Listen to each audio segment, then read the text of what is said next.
Last night I did another mushroom trip. It was a fairly high dose, considering that I did the lemon technique, so it intensifies the trip. So it was a gram and a half, or a little more, maybe a gram 0.6 or 7, and then the intensifier, which makes it more shorter. So the trip was the most intense stuff was for 2 hours. Normally it would maybe be 4. I mean, maybe it doubles the intensity, this trick. It definitely shortens it by a pretty significant amount, maybe 50%. And yeah, let's talk about it. So I mean, just to sum it up, it was brutal. Okay, it was tough. It was tough, brutal love. And luckily I felt the grace of it all, and I managed to surrender over and over again, being hit over and over again, and taking the hits. Luckily, fortunately, I could take the hits, and I can remember a few times when the thoughts came saying, I may not do this again. But then I just knew that the only thing I could do was not to argue with it, but to surrender. So there were some of these short moments of despair, you could say. But I quickly got back to the present and really perceived what was in front of me, and that's all I can do. There's nothing else I can do. Take in the vibrations, you could say. You know, some kind of, if you have an experience, these experiences are vibrations. Okay. If we don't take in it's about taking in the whole experience, basically. Perceiving what's here, what's being shown now. If we can do that to our best ability, we will be rewarded, because we would see things clearly. And when we see things clearly, we're happy. When we don't see things clearly, we're confused and lost and frustrated, and we suffer. So today I feel a great heart thing. But it's more, it was like it was really trained yesterday. Had a good workout.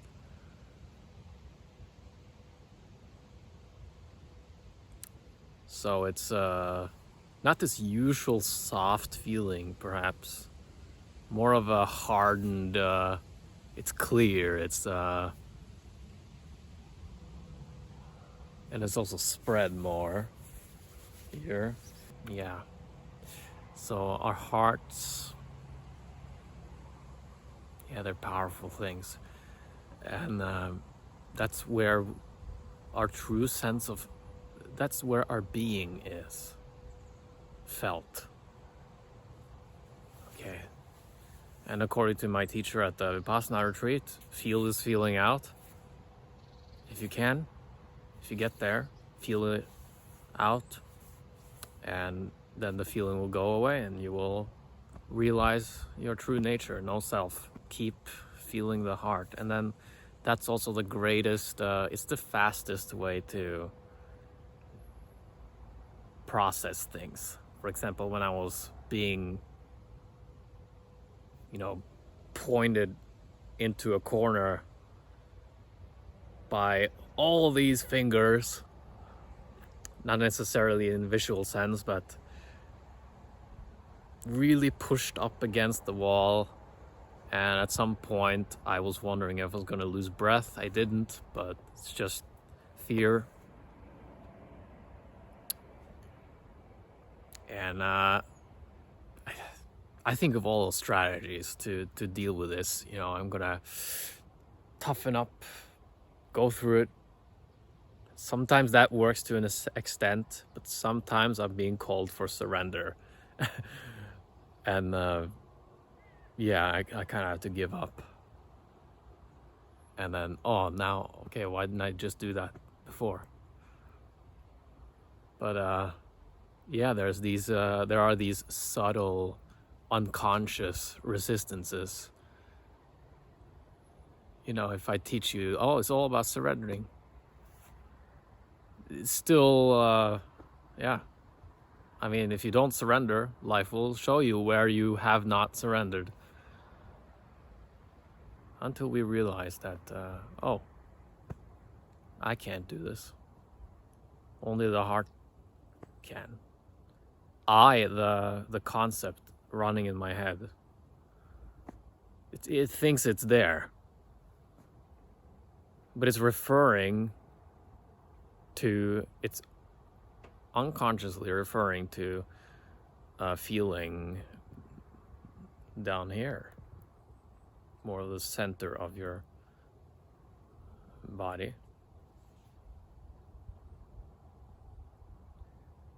And I think that the path is quicker if we go down here.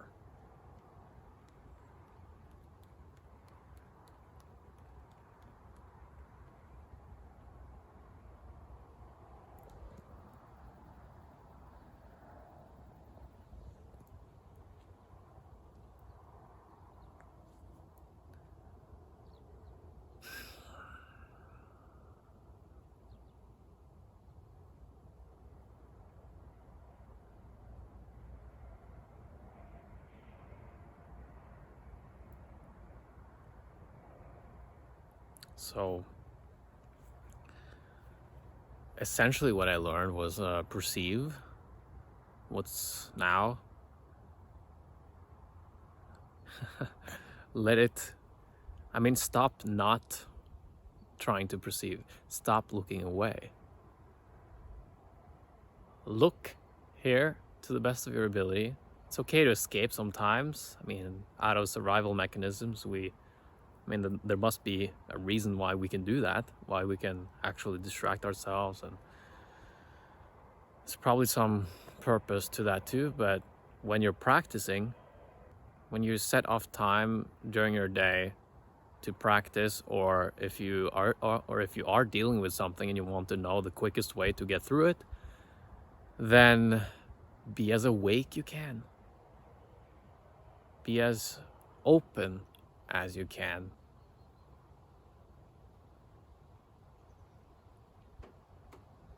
So that you can take the message,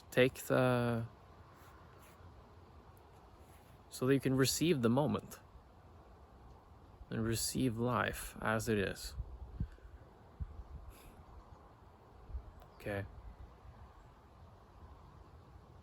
Not that you shouldn't set boundaries, and it doesn't, I mean, this is not supposed to make you stupid and let people run over you. But during the practice, whatever it is in the moment, yeah, I think life invites us to open up to it.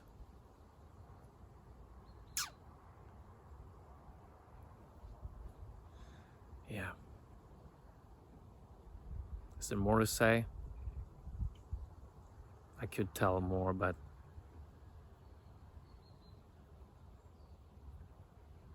yeah, the process for me now is to keep exploring the heart and the sensations around the heart, and also to keep scanning the body for sensations, basically. Straight Vipassana style. I mean, since I just came from that style now during the retreat. But also, rest in your being. I will rest in my being, whatever that means to me in that moment where that is taking place. Rest in the deepest, most intimate part of me. Rest there and get to really know that place. And of course it's dynamic and will that sense of me in that place probably move around and change and experience, but in the moment, where is it right now? Maybe it's here, maybe it's somewhere else. Now, for sure, it's mostly here, and I find that to be the most constructive way of approaching that place. Yeah, keep going in there. So I think a heart opening is happening. I think that's it. I can't come up with something. Usually can talk for a while. Last mushroom trip, I couldn't stop talking. I think this was more grounding, even though that was super useful too. Yeah, it was so humbling. Wow. And in one way, I mean, I got thrown things at me. I don't know what they are intellectually. It just feels there are just feelings and stuff. And oh no, I'm fine with this, but not that. And then I become fine with that. And then, oh, this is awesome. Give me more. And then it gives me more. And I'm like, no, not that. And then there's a process there. And so when the process, this really intense process, which had moments of me feeling loneliness and despair and hopelessness at some points. I mean, I missed that process when it was turning more normal. And I could control, I got back in control, sort of. I missed that these tough truths. So, yeah, I don't know how much tough truths there are for me out there. Yeah, and that's the thing. When you're being humbled, you just know less, and you know how damaging it can be to think you know, becoming too comfortable in the illusion of certainty. Yeah, that's where we that's where these substances and also life will can poke us. Okay. And if we really take the message, we receive the truth. It is love. It is loving. It is, hey, this is the way things are. You think it's that way. You're comfortable there, but hey, this is the way things are. Just telling you, okay? You don't like it now, but you will have it so much better when you come to peace with this. So, here's that message. And then you come to peace with that, and life is better. You just know you're more attuned with the way life works, nature goes. And maybe there's another poke coming sometime, but then that poke is also inviting you to an even greater flow and greater attunement to life, existence. Okay, yeah, I think that's it for now. Grateful for that trip, and we'll keep practicing. We'll keep scanning my body for sensations and really perceive things, because why wouldn't I? I'm here to sense life fully. I'm in life to really really experience it, really sense it in to the best of my ability each moment. And if I do that, and if you do that, this will become very great. Thanks for watching.